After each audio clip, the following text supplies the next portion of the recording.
नमस्कार मंडळी, मी प्रेरणा आणि तुम्ही पाहताय लेट्स अप मराठी.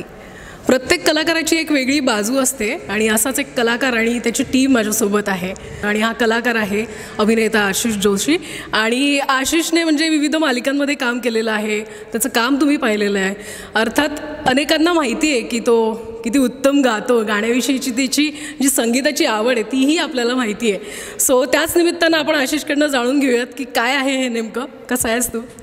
मस्त. उत्तम गातो हे जरा ओव्हर स्टेटमेंट नाही का वाटत? काय मैत्रीण आहे तेवढी कौतुक करावं लागेल. तेच म्हणजे की जेव्हा ती एक कल्पना वगैरे डोक्यामध्ये आली होती तर आता again I am doing a dual vocal song. म्हणजे याआधी एक जे केलं होतं पण फक्त त्याच्यामध्ये दोन जे गायक होते हे दोन्ही मेल होते. ह्यामध्ये आता असं झालं की मला एक गायक म्हणजे एक सिंगर जी हवी होती ती मला फिमेलच हवी होती. काय काय माझं नशीब. आणि त्यात ते जे पर्टिक्युलर जी ती फिलिंग आहे किंवा ती भावना जी आहे ती प्रॉपर पद्धतीने मांडली गेली पाहिजे.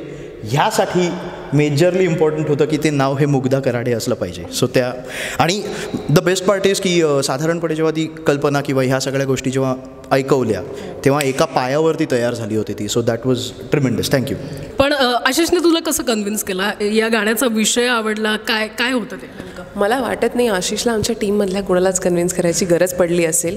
कारण त्यांनी गाण्याचे नुसते शब्द त्यातून रॅप वगैरे म्हणजे त्यांनी जे काय रॅप केलं तुम्ही ऐकाल एकदा तर ओ माय गॉड. तर ते ऐकल्यावरती म्हणजे असं कधी एकदा हा रेकॉर्ड करतोय आम्हीच मागे लागायचो नंतर कधी आशिष कधी शूट करणार कधी रेकॉर्ड करणार. तर त्यामुळे कन्व्हिन्स वगैरे नाही. आणि गाताना पण जी काही मजा आली आहे ना म्हणजे आपल्याला कधी कधी काही सॉंग्समध्ये असं आपल्याला फुल एनर्जी टाकून गावं लागतं अग्रेशन दाखवायला लागतं. तर असं खूप कमी गाण्यांमध्ये करायला मिळतं. ॲज अन आर्टिस्ट खूप मजा येते या गोष्टीची. तर खूपच मजा आली. आणि मला वाटतं की आम्ही सगळेच या गाण्याशी कनेक्ट झालो. म्हणजे तुम्हालाही गाणं हे ऐकल्यावर वाटेल की खूप कनेक्ट व्हायला होतं. वेगळेपणा पण आहे. शूटही यांनी काहीतरी वेगळंच केलं आहे. तर खूप मजा येते या सगळ्यामध्ये.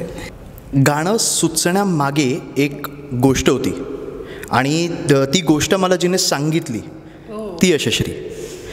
सो आय से की probably that is the inspiration from which kind of give birth to the song. त्याच्यानंतर त्या गोष्टीला नाही म्हणायला गेलो तरी आता आय गेस 2 वर्ष वगैरे झाली आहेत. मध्ये खूप प्रयत्न झाले आणि असं सगळं झालं की परत करायचं आहे किंवा धेज that. And I guess coincidentally 2 years after that की 2 वर्ष काहीच घडलं नाही आयुष्यात. आणि मग त्याच्यानंतर पुन्हा माझं म्हणजे एका पॉईंटला असं झालं होतं की maybe it's not gonna happen at all but do I really still want to do it. आणि त्यासाठी मी अजून एका व्यक्तीला भेटलो होतो जिने साधारणपणे असे इयरफोन्स काढले आणि शी वॉज लाईक हां ठीक आहे करूया. That was Meera. आणि सिरियसली म्हणजे that was like the biggest encouragement for me की ओके ठीक आहे चलो तो कुछ करते. आणि तिकडे जे काही मशीन वर्क व्हायला लागलं आत्ता सध्या म्हणजे जे काही everybody is come together and all of that stuff. I think the 2 pivotal points वर the 2 of them. Now you can move on to them. किसी चीज को शिद्दत से चाहो तो पुरी कायनात झालंय तुझं ते सगळं. मीरा नाही आधी तुझ्याबद्दल मला एक्सपिरियन्स आहे. जेव्हा या गाण्याबद्दल विचार चालू होता इनफॅक्ट इन्स्पिरेशन जी मिळाली ती आतून आली होती. खूपदा आपण ना असं काही फील करतो जे आपल्याला एक्सप्रेस करायचं असतं पण ती हिंमत होत नाही किंवा तेवढी ताकद आपल्यामध्ये नसते आणि कुठेतरी ना आपल्याला ते अगतिक वाटायला लागतं. वी फील लाईक अरे आता आपण खूप बिचारे आहोत आपण काही नाही करू शकत. आणि त्या अगतिकतेतून एक कॉल आशिषला गेला होता आणि तिथून ते सगळं इन्स्पिरेशन दोघांना सगळ्यांनाच मिळालं इनफॅक्ट. आणि जेव्हा गाणं पूर्ण होऊन आलं तेव्हा ते गाणं ऐकताना ना तर सगळा फील असा आतून येतो. म्हणजे आम्हाला वाटत नाही आम्ही इथे अभिनय करायला आलो आहोत. खरं तर आम्ही फक्त गाणं ऐकून त्याच्यावर रिॲक्ट करणार आहोत. It's going to be an amazing song. कारण हे गाणं आत्ता येणं आणि हे विचार लोकांपर्यंत पोहोचणं सगळ्यात जास्त गरजेचं आहे. मला वाटतं की प्रत्येक माणसाच्या मनात हा विचार नेहमीच असतो फक्त तो कोणी पोहोचवत नाही तेवढ्या क्लॅरिटीने जो आम्ही प्रयत्न करतो आहे. आशिषचा मला फोन आला आधी की एका गाण्यासंदर्भात बोलायचं आहे. हे बोलायचं एवढंच होतं पण ते आपण करणार होत नाही कारण तसं त्याने काहीच विचारलं नव्हतं. आम्ही भेटलो एका कॅफेमध्ये त्याने गाणं ऐकवलं आणि ॲज ही सेड की मी इयरफोन्स काढले आणि मी म्हटलं की मला हे करायचं. मग त्याने तोपर्यंत सांगितलंही नव्हतं की हे तू करणार आहेस का किंवा तुला इंटरेस्टेड आहेस का तू.